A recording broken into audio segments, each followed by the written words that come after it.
back. It's a pleasure to have you join us here again. Nigeria's long-running debate over state police has entered a decisive new chapter after the House of Representatives overwhelmingly approved the State Police Bill, a move that could significantly transform the country's security structure.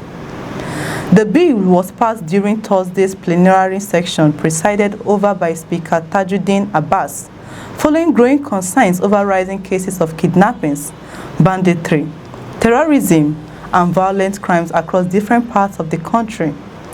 The approval marks one of the most significant security-related legislative decisions in recent years and signals a major shift towards decentralizing Nigeria's policing system.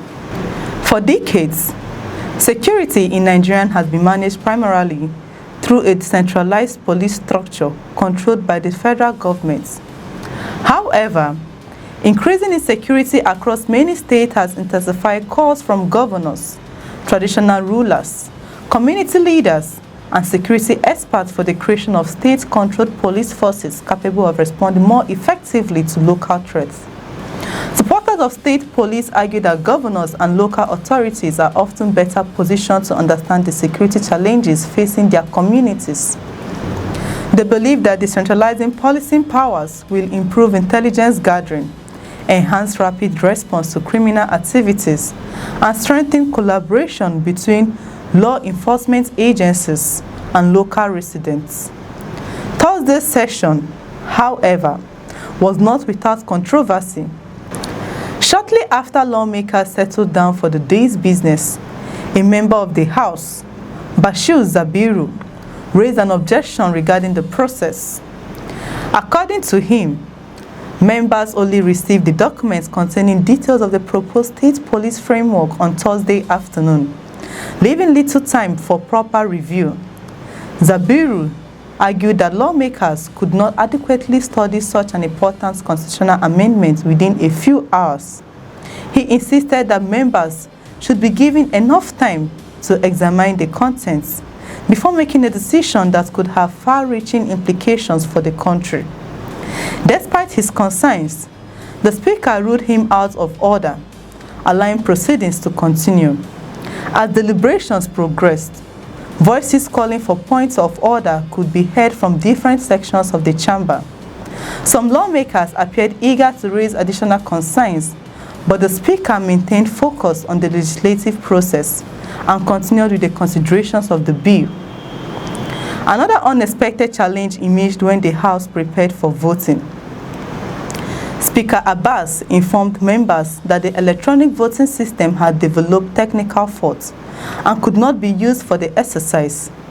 As a result, lawmakers were required to adopt an alternative voting procedure based on attendance records and manual counting.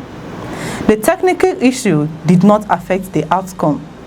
When voting was concluded, the result revealed overwhelming support for the state police bill. Out of the 219 lawmakers present during the session, 289 voted in favor of the proposal, while only one lawmaker voted against it. The Speaker did not participate in the votes. The result highlighted the growing consensus among lawmakers that Nigerian security challenges require new approaches and stronger local involvement. The push for state police has gained momentum in recent years as criminal groups continue to exploit weaknesses in the country's security system.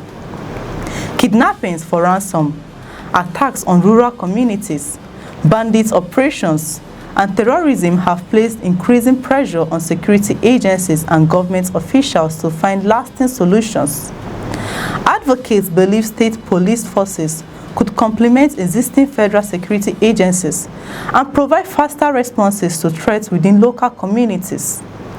They also argue that local officers familiar with the terrain, language, and culture of their communities may be better equipped to gather intelligence and prevent crimes before they occur.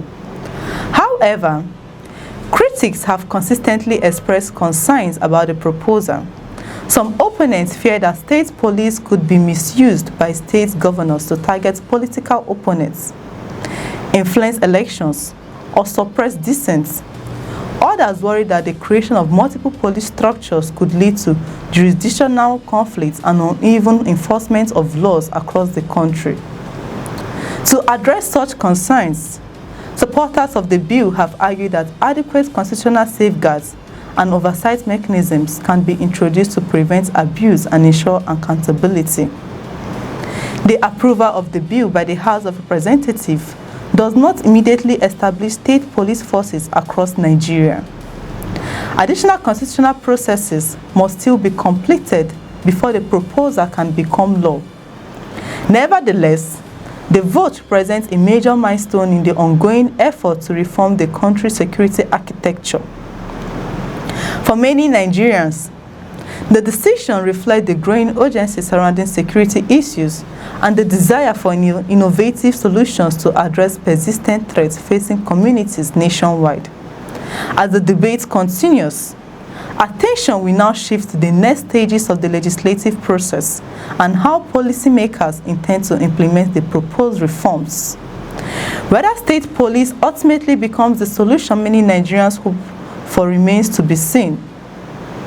What is clear is that the House of Representatives has taken a bold step towards changing the way security is managed in Africa's most populous country.